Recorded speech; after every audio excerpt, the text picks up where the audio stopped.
Dr. Betts, please come up. I will now reintroduce this guy, and then he will introduce the panel. Ladies and gentlemen, from the Planetary Society, a student under Bruce Murray himself, ladies and gentlemen, Dr. Bruce Betts.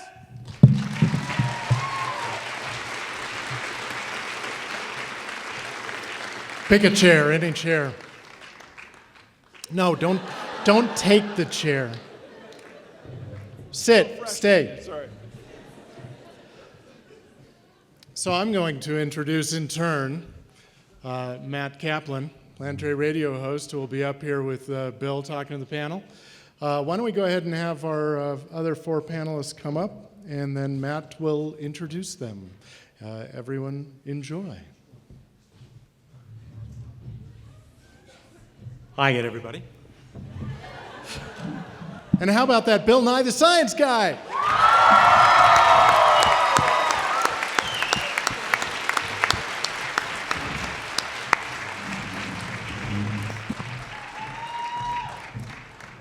Nice job, boss.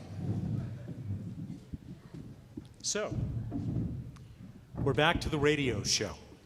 So this is that part that's going to come before the part that I did with Bruce. I've calmed down considerably.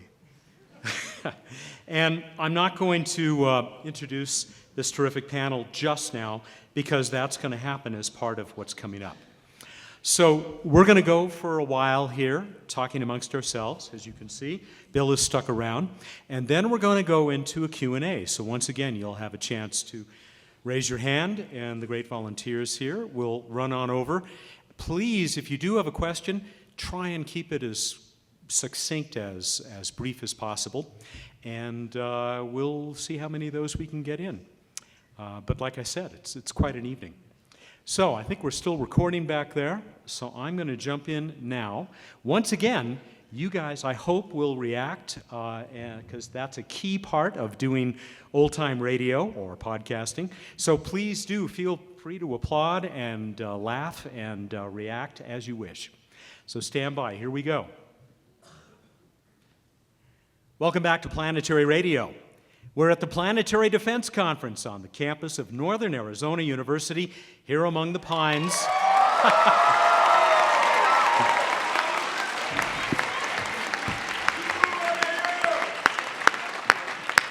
Here in beautiful Flagstaff, Arizona. Let's hear it for Flagstaff. Go Lumberjacks.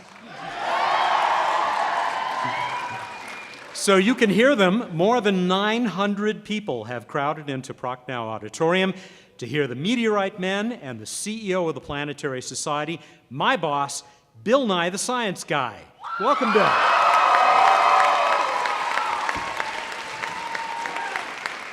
Greetings, Matt. It's a fantastic room, fantastic, may I say, energy. And really appreciate everybody coming out. I think we have the future of near-Earth object exploration here. And I think we will, dare I say it, change the world. You just finished a great presentation. It will be, along with everything else from this evening, on the Planetary website, Planetary Society website at planetary.org. All the video, all the slides and everything. Bill, how big a part of the Society's mission is the study of, learning about, and learning to protect ourselves from near-Earth objects? Well, for the last about 16 years, the Planetary Society has funded people who are very qualified to look for near-Earth objects and understand them. And so we have, for example, asteroid 2012 D814 was found with a camera run by very skilled astronomers here in the audience, Jaime Neumann, who found 2012 D814 because he has really studied the problem of looking for objects that move fast or quickly across the sky. And this is something that, it's a niche that no one else really addresses. And so I'm really proud that the Planetary Society gives away a substantial portion of our treasure to fund this sort of activity. So we gave away several more again this week as part of the Planetary Defense Conference held this year in Flagstaff, not far from the famous meteor crater, where I've spent quite a bit of time over the years in television. And also here tonight for you radio listeners is Carolyn Shoemaker, Gene Shoemaker's better half. I think that's accurate. So it's quite a thing. Gene Shoemaker is the namesake of our Shoemaker Neo grants, and so this is really an important. I say all the time when I talk about asteroids hitting the Earth, people generally, up until very recently, would laugh at me. What are the chances of that? Well, we just had Chelyabinsk over Russia, and we had 2012 DA-14 come very close to the Earth by astronomical standards, and I just hope everybody understands. I mean, if one of these things hits the Earth, it's like Control-Alt-Delete for civilization. I mean, it's city killer, county killer, country killer, continent killer. All of these things are possible. And, oh, by the way, it's not I mean, you can study the impacts for the last couple centuries. They're really striking. But we are the first generations of humans that can do something about it. So, Bill, you and I are joined on stage by 4 outstanding young men and women of science. Each is already a leading light in humanity's effort to understand these millions of smaller objects in our solar system and making sure that we don't suffer the fate of the dinosaurs when we find one of those big rocks that happens to have our name on it. We've got a very few minutes to talk with them about their work and what drives them. So I'm going to start introducing them, beginning with somebody who's from right here in Flagstaff. That's David Trilling. David, please.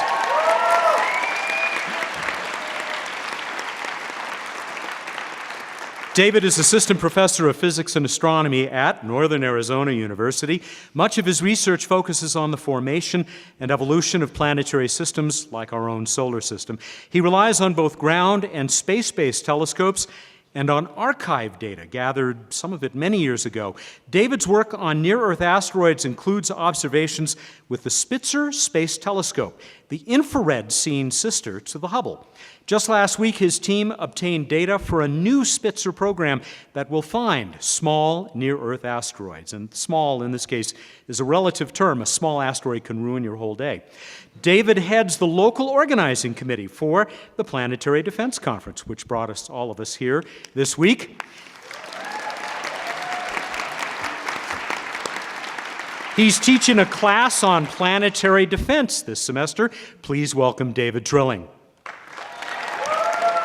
Thank you, Matt. David, I get the feeling maybe a few of your students are here with us tonight. I think so.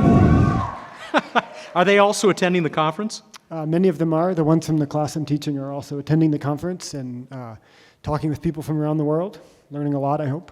Nice opportunity, isn't it? Talk to all these experts from all over the world. It was very convenient for all these people to come all around the world to help teach my class this semester. And there will be a quiz after this evening? Yes, that's right. So let's move on. Bill, you'll be glad to hear there's a fellow engineer with us on the stage. Brent Barbee is a flight dynamics engineer at NASA's Goddard Space Flight Center. He also teaches in the aerospace engineering program at the University of Maryland. He recently edited a report on an international workshop called Target NEO, N-E-O. And he co-authored the Near-Earth Object Human Spaceflight Accessible Target Study, or NHATS. Do I have that right, Brent? Actually, pull that right in. yeah. Actually, the correct pronunciation is NATS. NATS. Yes. They're flitting around. Which has provided a baseline for a human mission to an asteroid or comet. Among his many presentations is Get Rich or Go Extinct, the asteroid business case. Please welcome Brent Barbee to Planetary Radio.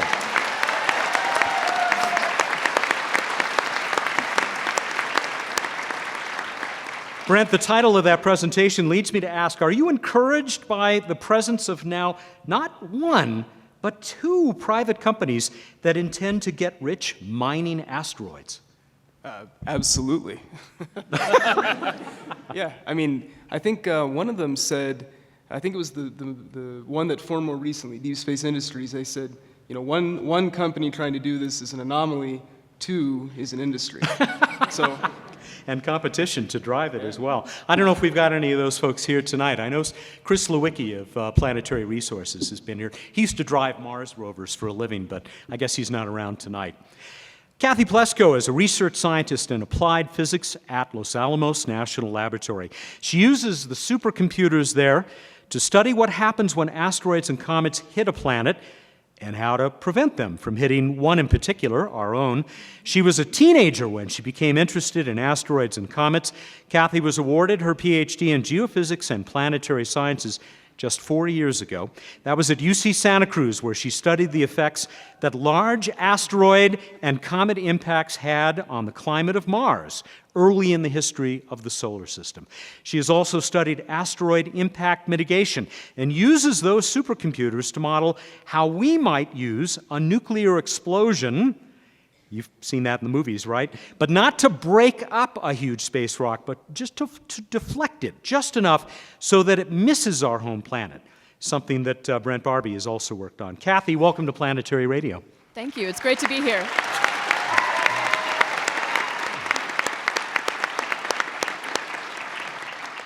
How important is the role that supercomputers play in our ability to understand near-Earth objects and what we can do about them?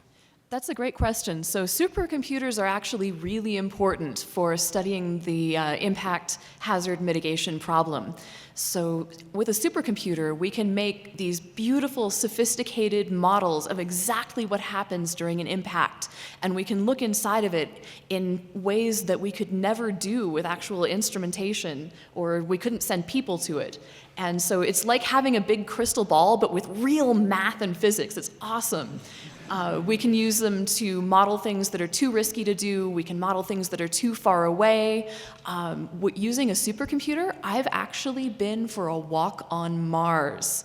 It was the coolest thing ever. We got some of the rover data from Endeavour Crater, and we fed it into a virtual reality room that we have at Los Alamos, and 4 of my colleagues and I actually got to go walking through Endeavour Crater as if we were really there, except it was warm and comfortable and we had coffee.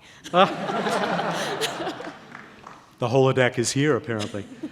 Yes. And obviously, supercomputers are so powerful now, you don't need one that's more powerful than what you've got, right? Well, you know. That's a joke. The computers we have are great, and we have wonderful ways of tricking them into being even faster than they really are. But, you know, if you're driving a Ferrari and you've got a chance to get the keys to a Learjet or, you know, maybe a stealth bomber, you take the chance. More to come. Let's hope Moore's Law holds up for a while longer. The last person for me to introduce is sitting next to me, Amy Mainzer. Didn't know it until a few minutes ago, but she's already been on Planetary Radio a couple of times in the last few months, most recently when she was part of a NASA press conference about the NEOWISE mission. She is principal investigator for this effort that builds on the success of an amazing spacecraft called WISE. That's the Wide Field Infrared Survey Explorer, and Amy has been its deputy project scientist for 10 years. She's a principal scientist in the Astrophysics and Space Sciences section at the Jet Propulsion Lab, where she's also principal investigator for another mission, a prospective mission, I guess. That's NEOCAM, or the Near Earth Object Camera, which was selected for technology development funding in 2011. Maybe we'll hear more about that a little bit later. NASA gave her its Exceptional Scientific Achievement Medal in 2012. Please help me welcome Amy Mainzer.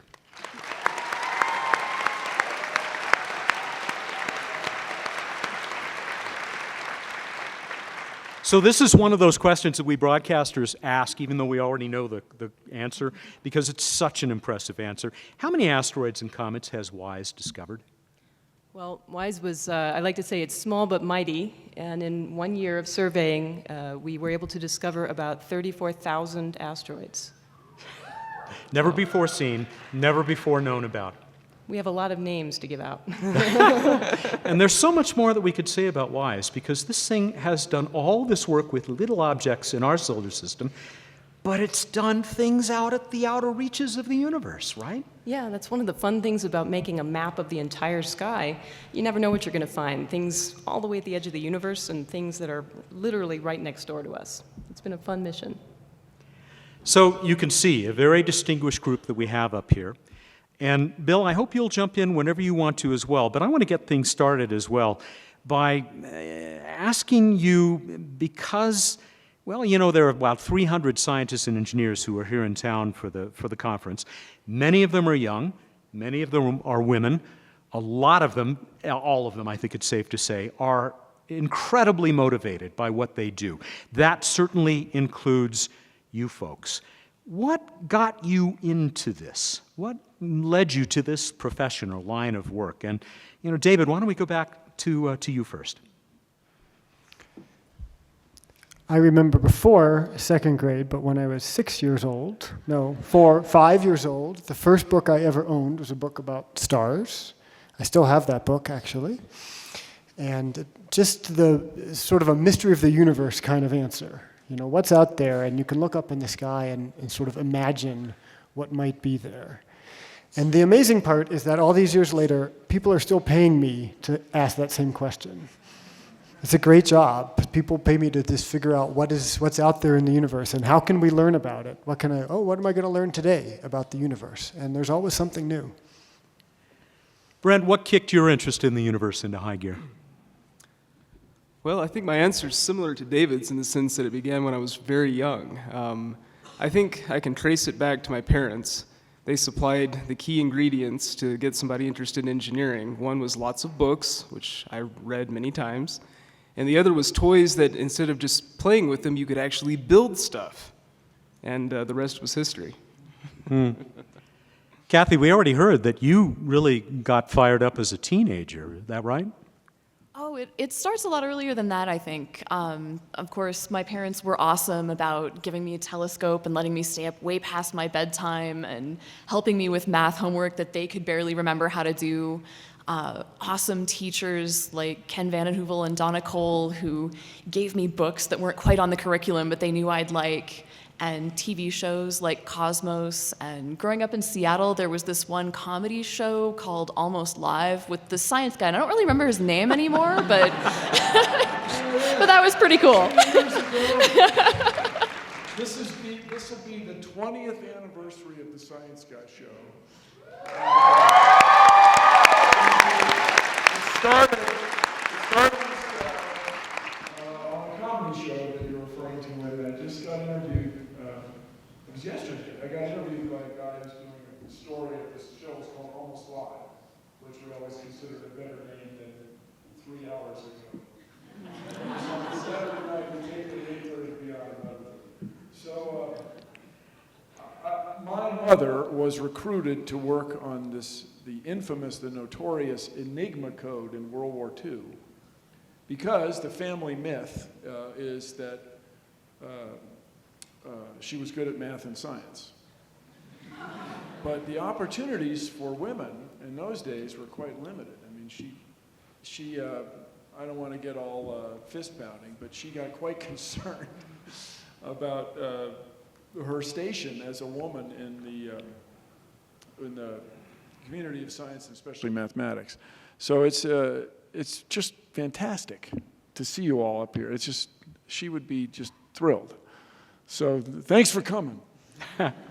Amy, we still got to hear what got you started with all this. Oh gosh, well when I was 6 or 7, I read kiddie books on Greek mythology, and both my parents are artists, so that was kind of an art thing to do. But when you go to the encyclopedia, which is all we had in those pre-internet days, in a small town in Ohio, I looked up something about the Andromeda Galaxy by mistake, actually. I was looking for Andromeda the myth. And of course, on the next page was this beautiful galaxy, and I was instantly hooked. The funny thing is, I was moving some boxes of old books a couple of years ago, and I stumbled across an old notebook that was that I made when I was 10, and it was called the Astronomy notebook. And I used to save newspaper clippings. I mean, anything I could get my hands on, just anything at all. And in the clippings, I actually found an old newspaper article from 1983 talking about a mission called the Infrared Astronomical Satellite, or IRAS, which is the predecessor to the project that I worked on called WISE.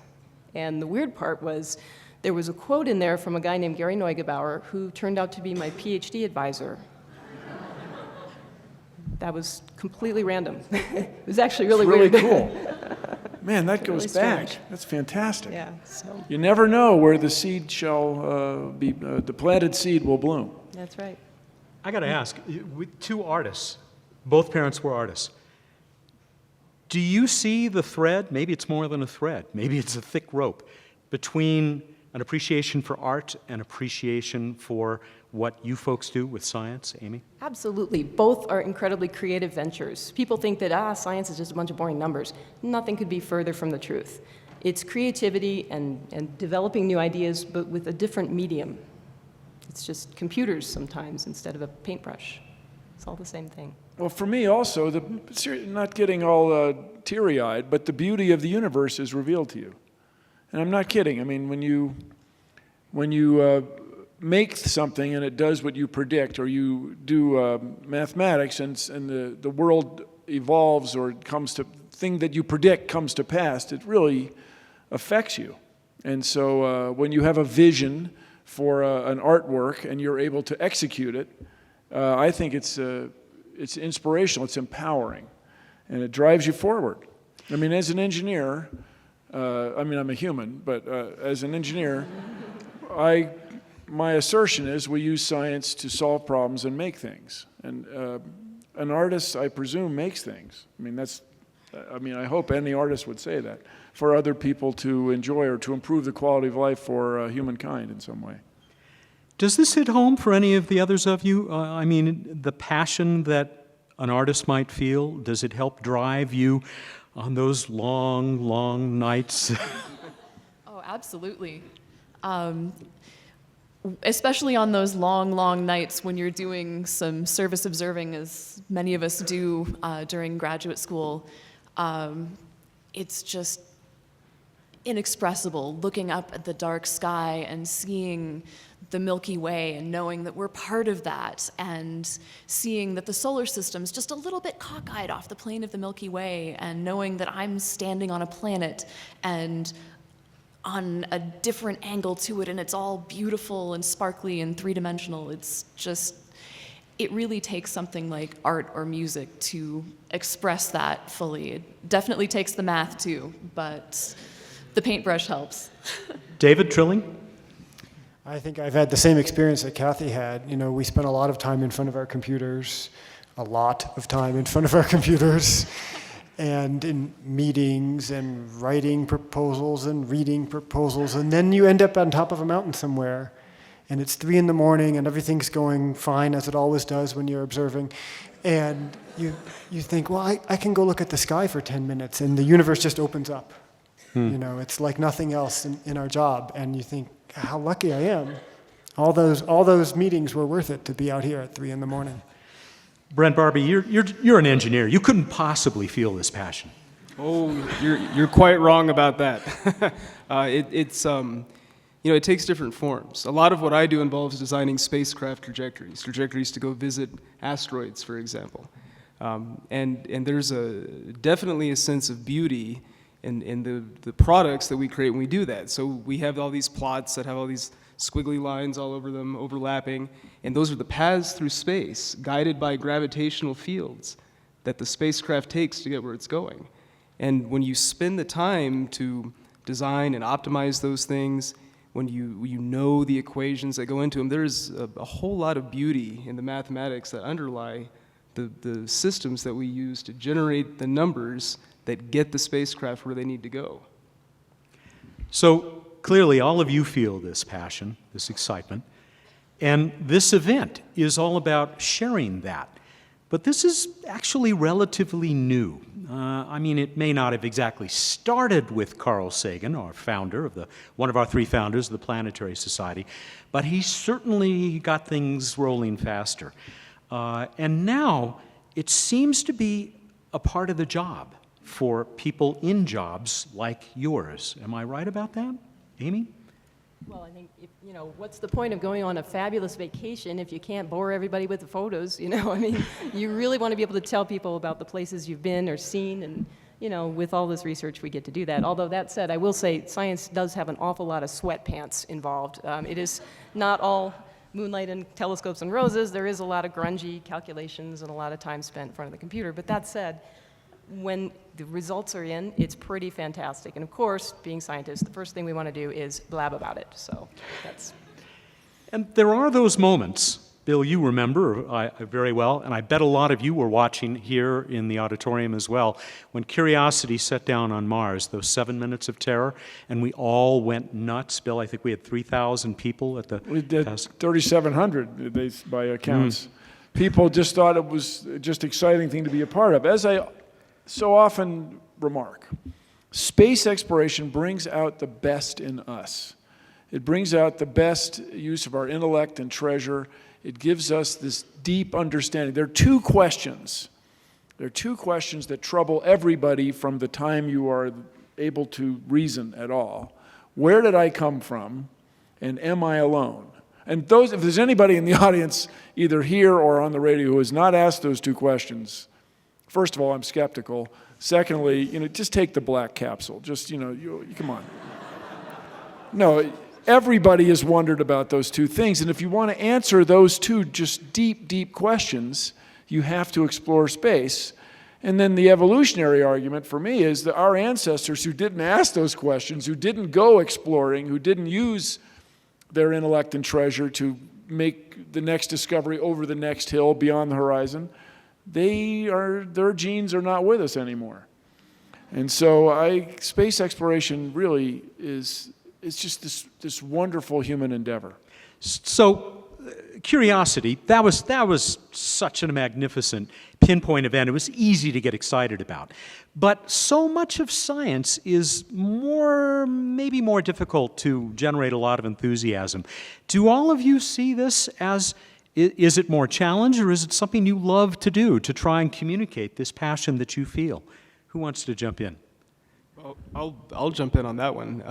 And this ties back to your question about art and aesthetics and what we do. So besides, doing a lot of math and designing a lot of spacecraft trajectories and all that kind of stuff, one of my favorite things to do is write about it. I love to write about the work that we do because that's one of the best ways to get it out there and make it accessible to people, is to write it up, explain what was done, show the results.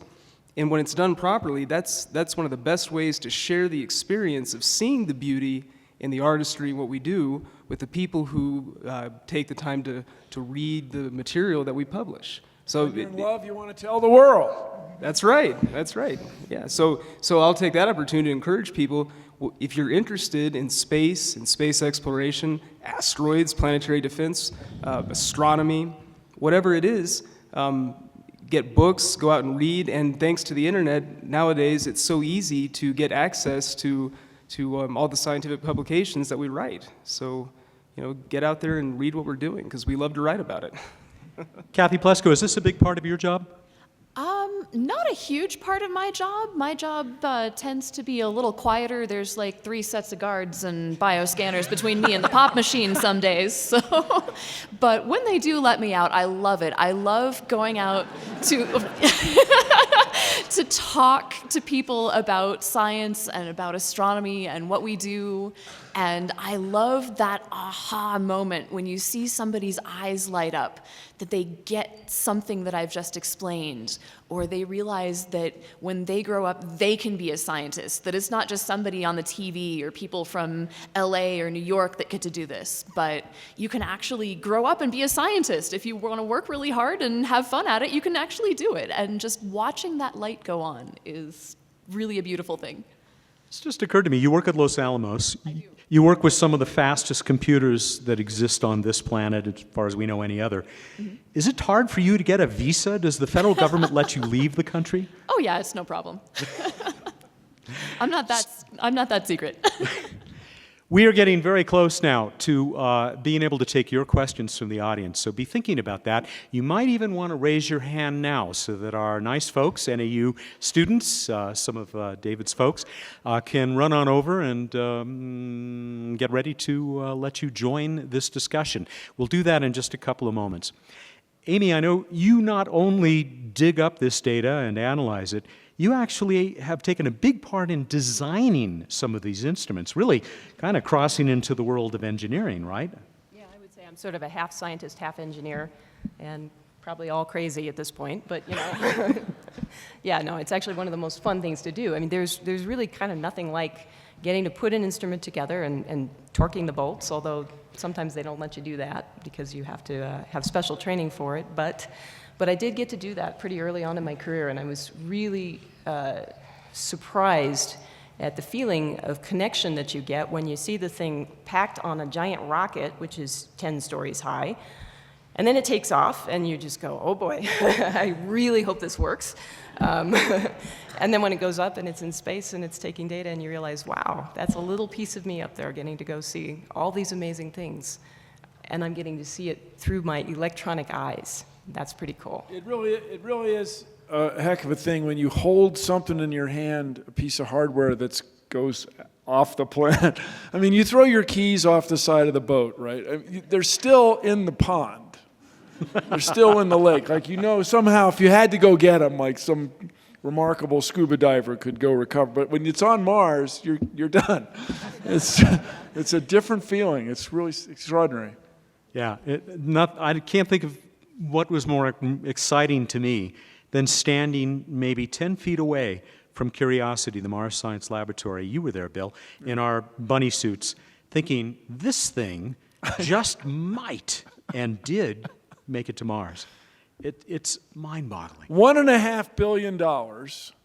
It's on Mars. It's not even locked. Anybody could just drive up to it. No, it really is remarkable. I mean, pictures from Mars. If you told my father, let alone my grandfather, yeah, we're going to land a car on Mars from a crane, lowering it from a crane powered by rockets. I mean, you just think, really? Really? And we did. Let's go ahead and see if there are some folks out in the audience who would like to throw a question at our very distinguished panel. I think we've got somebody ready right back there. Hi, sir. Introduce yourself. Hi, my name is Richard, here from Flagstaff. I had a question and a quick comment, if I could. The question was, I was just wondering if anybody on the panel or the Planetary Society as a whole was involved in the OSIRIS-REx mission and what you guys are hoping to learn about near-Earth objects and avoidance with that. And then quickly, the comment is, Mr. Nye, when you're talking about the inspiration that an artist feels, I was wondering if you ever have felt that with the amount of people who you've impacted here over your lifetime, and those of us who used to, watch your show when we were younger. Oh, man. I love you, man. Couple things. Let me just technically, or FYI-ically, the Planetary Society is the outreach partner on OSIRIS-REx. We are participating. We have a deal with NASA to be the education public outreach outlet. So stay tuned, if I may. And it's an asteroid sample return mission. Yeah, bring it on. How hard could it be? And then as far as the effect of the Science Guy show, I say this all the time. I first of all, thank you very much. It's really gratifying. But I try to get it. I'm not sure I get it. I mean, so many of you, I put my heart and soul into the thing, okay? And I was working in an engineering firm in the Seattle area, and I thought these guys were just obsessed with making a profit every 3 months, and that was never going to work. You're not going to be able to design something new. Getting obsessed, it takes a lot longer than that. And so I wanted to influence young people for the future, for the future of the world, really. I mean, it sounds crazy, but it says on the sheet I gave to everybody, change the world. And then, to your point, I'm not joking, everybody. The Smithsonian called me, and they have a verb. They're going to collect the Science Guy. And so the lab coat, the safety glasses, the lab door, there's some models, some hilarious science experiment apparati that I have. So thank you. And stay tuned for OSIRIS-REx. We are the Planetary Society.org. Planetary.org is your place in space for OSIRIS-REx. Let me throw in that there is a little piece of metal near the rear end of every 747 that has Bill's name on it. Well, Because that was, it's right? a part number, yeah. It's not really my name. There's a 747 vibration suppressor. Don't worry, everybody. I was very well supervised. So, anybody else here affiliated with OSIRIS-REx, or do you want to comment on the importance of going out there and grabbing a little piece of these rocks and bringing them home? Sure. Actually, I'm a member of the flight dynamics team for the OSIRIS-REx mission, so I can give you kind of a quick overview and maybe hopefully answer some of your questions. So OSIRIS-REx, let me see if I get the acronym right. Origins, Spectral Interpretation, Resource Identification, Security Regolith Explorer. Wow, give that man a t-shirt. All right. So OSIRIS-REx is going to launch in September of 2016. We're going to fly out to one of the most hazardous of the potentially hazardous near-Earth asteroids known, designated 1999 RQ-36. It's about a 500-meter diameter asteroid. It's scientifically very interesting, besides being very hazardous. It's a rare B-type member of the overall set of C-type carbonaceous asteroids, so it's a very scientifically interesting place to go. While we're there, we're going to spend about 500 days at the asteroid. We're actually going to get an orbit around it. This little bitty 500-meter asteroid, we are going to be gravitationally captured by it for a while. We're going to go down to the surface. We're going to pick up a sample using a rather ingenious sample collection device. In total, we'll spend about 500 days at the asteroid. And then by September of 2023, we'll have come home, and the sample return capsule will come plummeting through the atmosphere and make a safe landing here on Earth, and then we'll be able to collect the sample and then do all kinds of amazing science with it. So that's OSIRIS-REx in a nutshell. As to how it pertains to planetary defense, we're going to learn all kinds of things that are important for planetary defense. We're going to learn how to operate safely and efficiently in the really highly perturbed dynamic environment around these small bodies, and that's knowledge and skills that you need for mitigation missions, item one. Item two, we're going to learn all kinds of things about what the asteroid's made of, what its internal structure is like, and so on. So the OSIRIS-REx mission, it's a potent intersection of so many important things: planetary defense, fundamental science, and just the wonder and the human drive to explore. So I'm looking forward to our launch in 2016. David Trilling, what do you tell your students, if anything, about the importance of not just looking for them, but going out to them? Of going out to them. Not necessarily humans, or robotic emissaries. Well, we were, in my class this semester, it's been a very convenient semester. We had a, impact in Chelyabinsk. We had a conference here in Flagstaff. So, we talk about how can you explore, how can you prepare to mitigate should one of these guys be coming towards you. And you can do all the supercomputer models you want, but I think Cathy would agree that until you've been there and studied it in detail, you don't really know what you can do and what you can't do. Cathy, you need that good data, garbage in, garbage out. Oh, absolutely, absolutely. Our models are only as good as the data that we feed into them, and so you're right, it's absolutely key that we have this information from sample return missions like OSIRIS-REx and with surface cameras and ground penetrating radars potentially and sample returns to tell us what the mineralogy and the chemistry and the composition of these objects are.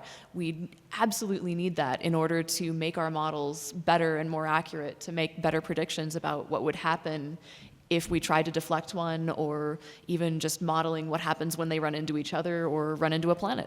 Now you threw out a fabulous term. What was it?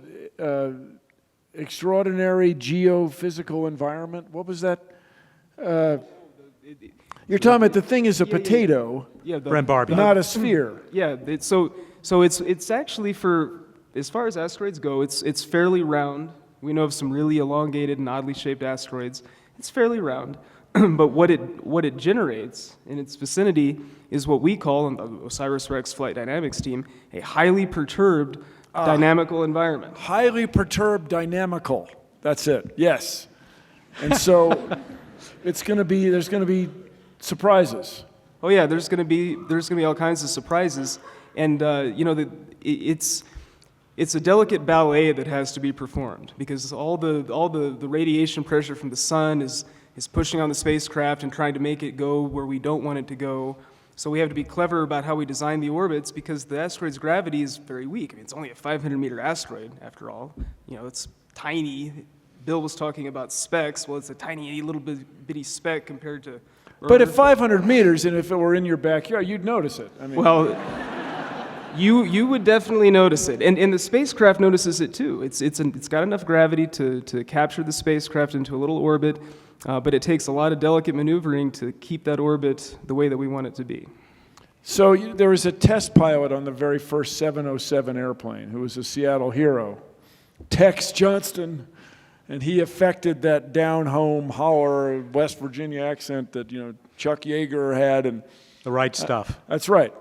So he did a barrel roll with a 707. I don't know how many airliners you all have flown on, but that's extraordinary. That generally doesn't happen. They don't generally roll it. But he said he landed, and of course Boeing management was quite concerned about his activities, and like, what are you doing? And he said, one test is worth 1,000 expert opinions. And those are words to live by, my friends. Well, it was Tex. It was Tex. Amy Mainzer, you wanted to get in on this. Yeah, most asteroids kind of look like potatoes or baked goods, as we like to say. They're either kind of muffin-shaped or potato-shaped. So the fact that this one is actually rather round is actually surprising and interesting. But yeah, going to an asteroid is an important part of giving us ground truth. When we look at asteroids through telescopes, they kind of look like dots. I mean, we can learn a lot from the dots, but they are still dots. And so we really need to compare what we see from telescopes to getting up close and personal with an asteroid. So that's a good thing to do. I promise we're going to get right back out to the audience in a second. But Amy, tell us about NEOWISE and maybe a preview of NEOCAM. Oh, sure.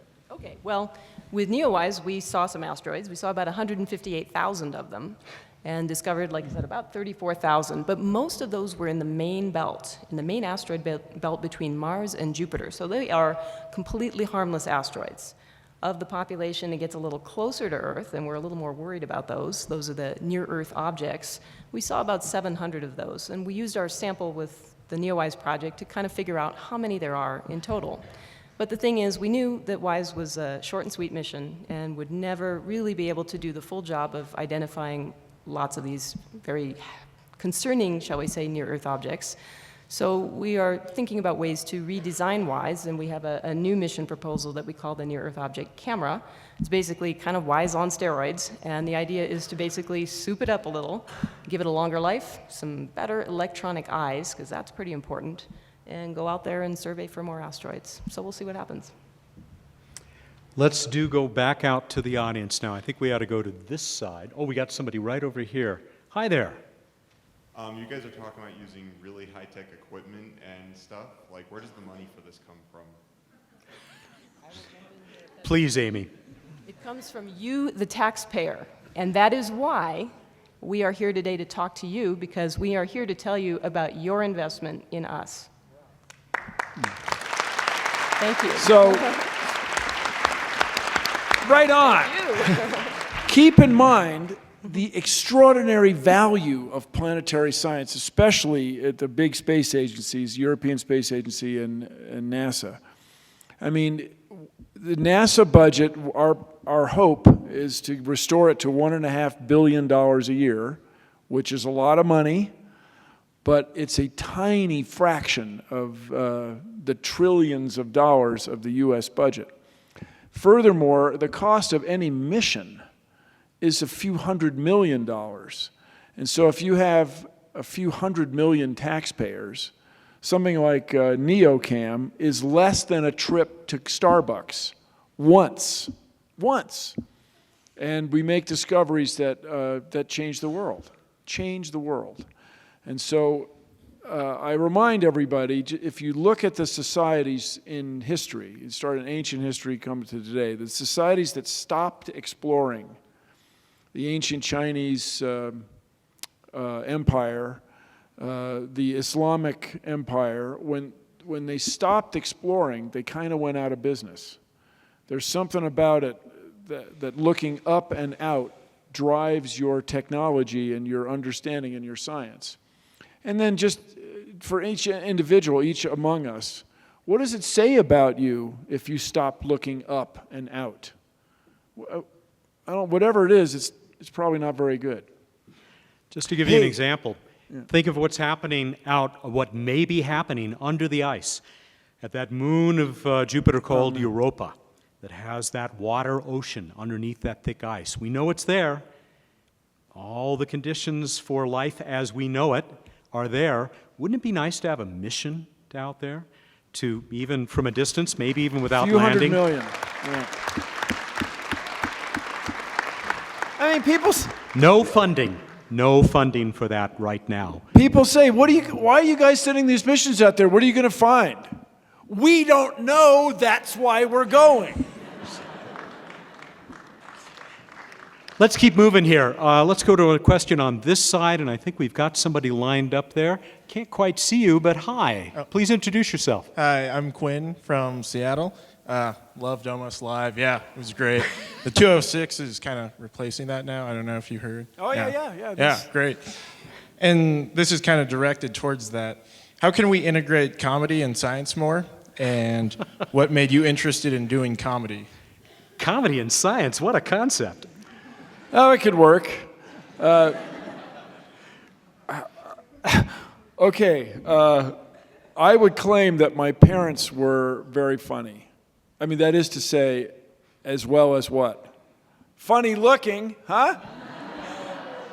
No, so it was a skill in our family. It was something that they valued. I remember my parents writing limericks, and my father was just one hilarious gag after another. But that aside, it's what you do. I mean, you grow up with these people who value comedy, and my father always referred to himself as Ned Nye Boy Scientist, even though he sold advertising. That was his main business. You just grow up with those values, and it becomes part of you, I guess. What I remind everybody about the Science Guy show, and I know not everybody's from the U.S., but it was a very influential children's program. Thank you. Thank you, yes. And I got in, thank you, wow, this is so cool. I got in heated discussions with these people from the United States. We have the Federal Communications Commission, the FCC. About the value of the show, and they said, well, your show is an educational show. And I, of course, would say, well, yes, of course. But first, everybody, it's an entertainment show. People are not going to watch television, generally, unless it's entertaining.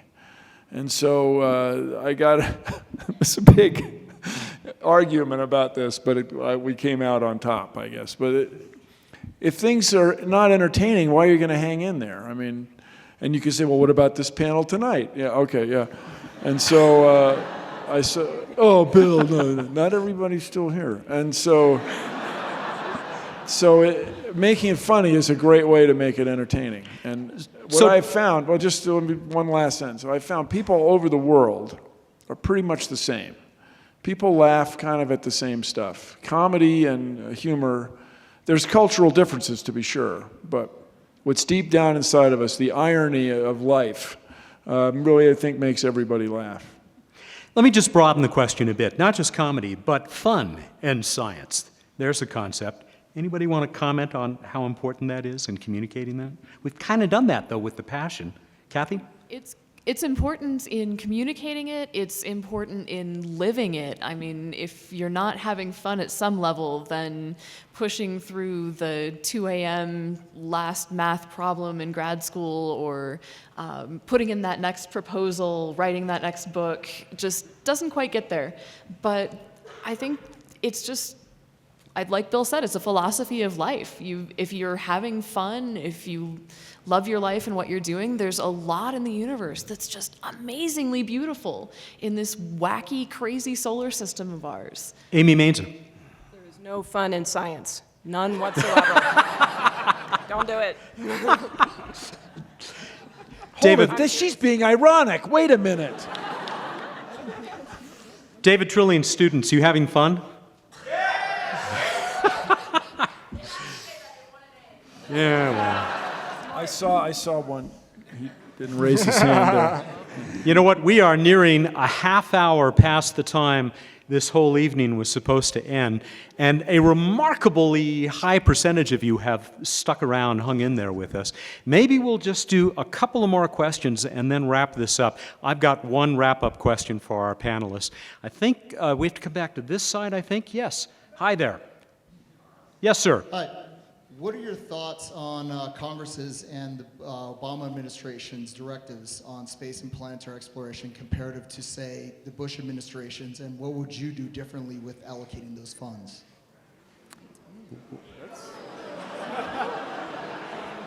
I think Brent wants to get in on that. Careful, Brent, you're a federal employee. I know. I'm well aware of that. There's probably no way that I can give you a satisfactory answer, but I can touch on a few points that are important. One is that back in 2010, President Obama did issue a challenge to NASA to send astronauts to a near-Earth asteroid by the year 2025. And that set a lot of things in motion. It initiated a number of studies that have improved our understanding about just how accessible all these near-Earth asteroids are. Before then, we knew that because their orbits are close to Earth's orbit, that it's, stands to reason that a number of them are more accessible by spacecraft than, say, Mars or Venus or Jupiter. That's common sense. But now we really have a good handle on all the opportunities out there for exploration, right? Now, whether or not we're going to go to any particular one or how we're going to get there or exactly when we're going to go, that's obviously subject to all kinds of things that we can't prognosticate about, the evolution of budgets, political will, and all kinds of things like that. But the science and the engineering to do the exploration is being done now. And what we've learned from that is really, really exciting and important. Some of Amy's research with the NEOWISE project improved our knowledge of how many asteroids are out there that we haven't found yet. And we already know that of the ones that we do know exist, a lot of them are very accessible for exciting exploration missions. So my hope is that we will stay on that course and that we will use the knowledge and the data that we're acquiring and the designs that we're creating to go out there to the asteroids, because they are out there waiting for us to explore them. Cathy. Again, it's going to be, go ahead. Didn't mean to. Somebody want to applaud? Yeah, Please, feel free. Okay, Cathy Plesko. I'm not going to compare and contrast the two administrations, either being another person with a .gov email address, but both administrations had really big dreams and really big ideas. Funding levels definitely varied. We've been through some rocky times with the economy too, and so the way we've been able to implement those big ideas has changed over time. But the president works for the same people I work for, the same people that Brent and Amy work for. We work for you. So if you have an idea, if you have a dream, if you want to see us send a mission to Europa and see what's under that ice, are there fish there? Is there something smart there? If you want to see us send people to asteroids or to Mars or to Titan, you need to tell your political representatives that that's what you want, because we work for you and we will do what you want us to do. So dream big.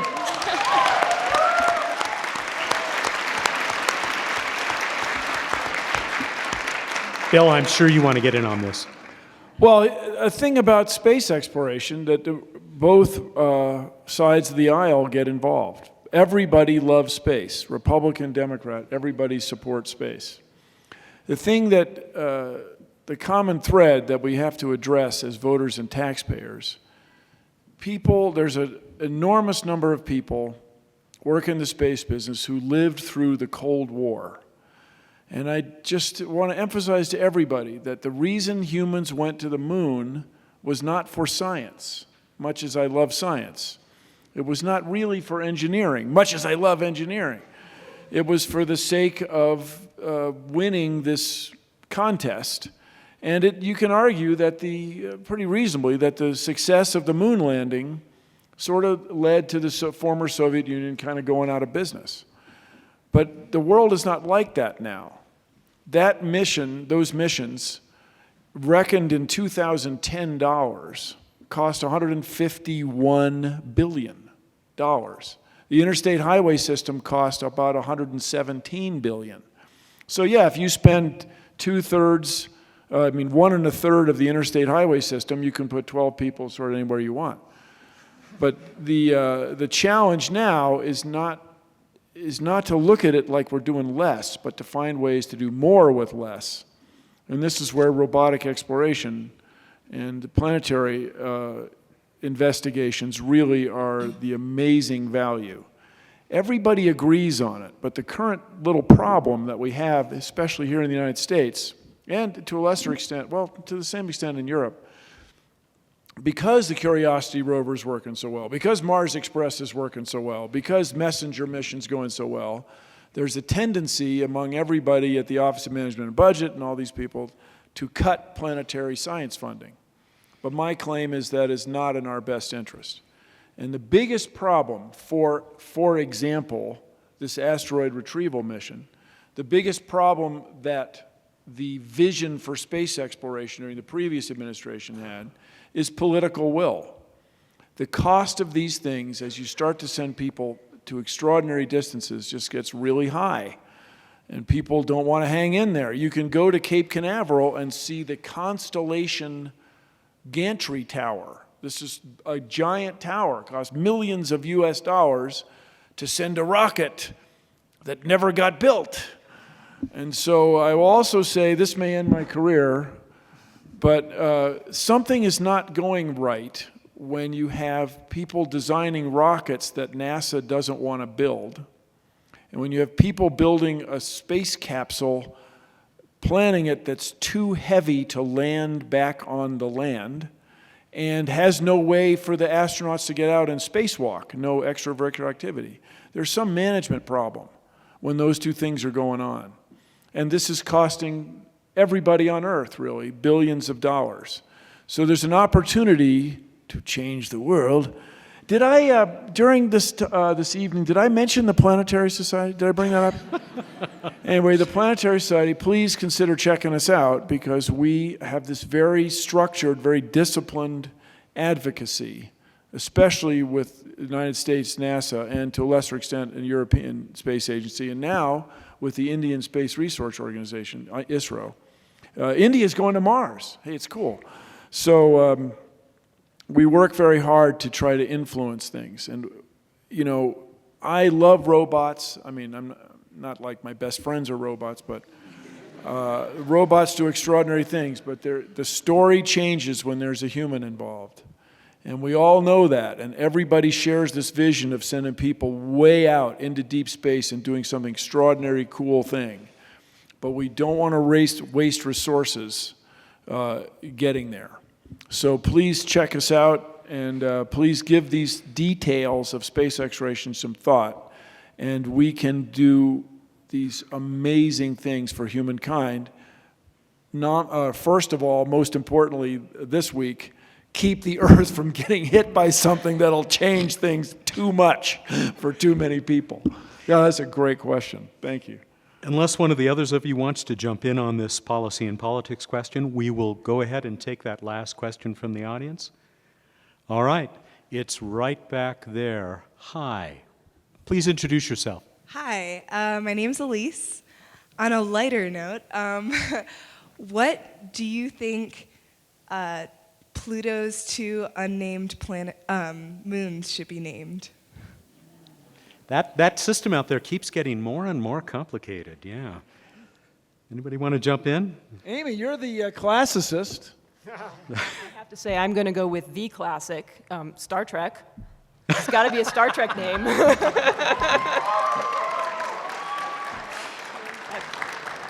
got my vote. But is it Kirk and Spock or Picard and Riker? Old Kirk school. and Spock.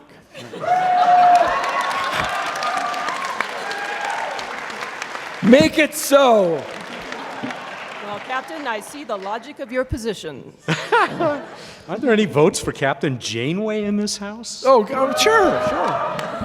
Bring it on. Yeah. All right. I will comply. Or something, yeah. I want to wrap this up by asking each one of our panelists what it is that is most exciting to you right now. What is the project that you're involved with or hope to be involved with very soon that really has you fired up? And Amy, I'm going to start with you because I think you may already have alluded to this. Well, sure. I mean, I would like to go out and survey for more hazardous asteroids. That would be a wonderful thing, and I think it'd be sort of useful to do. But that said, I'm just really happy and so grateful that I have a career working with some of the coolest stuff and coolest people on the planet. So thank you. Brent, Barbee.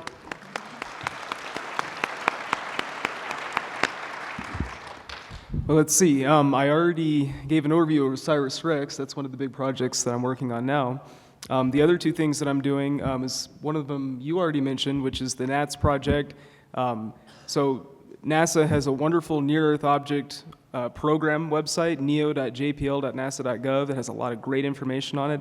And one of the things on that website is a web page for our NATS study. So we're looking for all the asteroids out there that are potentially accessible for future spaceflight missions. So this is very analogous to the way that we monitor the population to be sure that we're aware of all the ones that pose any threat of impacting the Earth. Now we're also monitoring the population automatically every day for all those that present opportunities for exploration, just like we monitor for those that present the risk of impact. So I'd encourage you guys to check that out on the website. That's a project that I enjoy a great deal. And the other project that I'm working on it's funded by the NASA Innovative Advanced Concepts Program, or NIAC. And I'm working with my colleagues at the Asteroid Deflection Research Center at Iowa State University. And we're working on designing a hypervelocity asteroid intercept vehicle, which we hope to one day put through its paces in test flights and prove that we've got what it takes to stop a hazardous asteroid before it hits us. With a nuke, paging Bruce Willis here. That was a great presentation that you and your colleagues made earlier today. So, that was Brent Barbee of the Goddard Space Flight Center. Cathy, Plesko, Los Alamos. Planetary defense is it. This is so exciting and such an amazing time where we're not just talking necessarily anymore about, oh, we should maybe do this if we get the technology, but Brent's building this spacecraft, Amy's looking for these objects, and I'm modeling what to do if. And so, I mean, we can observe an earthquake. We can predict where a hurricane's gonna land. We can stop an asteroid from hitting the Earth. This is the first time in the history of history that we can actually prevent a natural disaster. Yeah.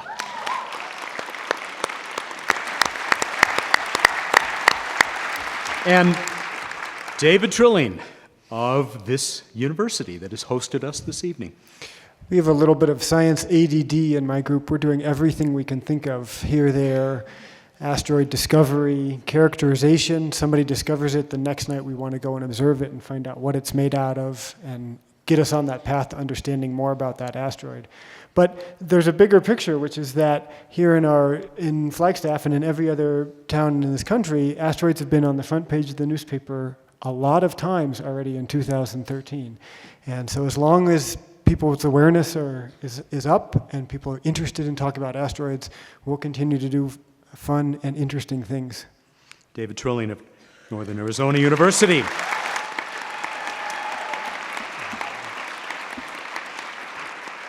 Bill, I'm going to get some closing words from you in a moment, but I hope that all of you here who, first of all, that you were as impressed and excited to hear these folks as I have been. Please help me thank our outstanding on-stage guests, Brent Barbee, Amy Mainzer, Cathy Plesko, and David Trilling.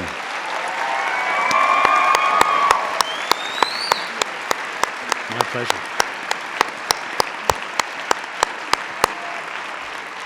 Bill, the last word. Keep watching the skies. We are the first generations of people that understand our place in space at the level that we do. The discoveries that are going to be made in the next couple decades. We have a mission to Pluto. We hope to get a mission to Europa. We may find the next logical place to look for signs of life on Mars. If we discovered signs of life in the solar system, it would change the world. And so the future is bright, and I am very excited to see so many young people excited about space exploration. Bill Nye, the science guy, CEO of the Planetary Society.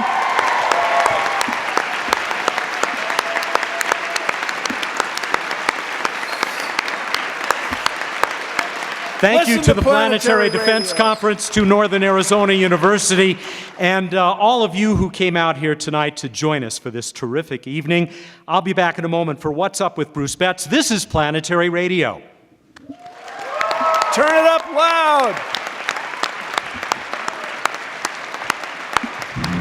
Great job, man. Thank you. Oh my God, that was great. Thank you so much. You folks were terrific. Couldn't have asked for a better panel. Bruce Betts, back to you. Thank you, everyone. Just want to thank our speakers again, Northern Arizona University for hosting us. Go Lumberjacks. NASA Planetary Defense Conference. The poor people who've had to run around holding microphones, the audiovisual crew and facility staff, and finally you as the great audience. Get out of here. Good night.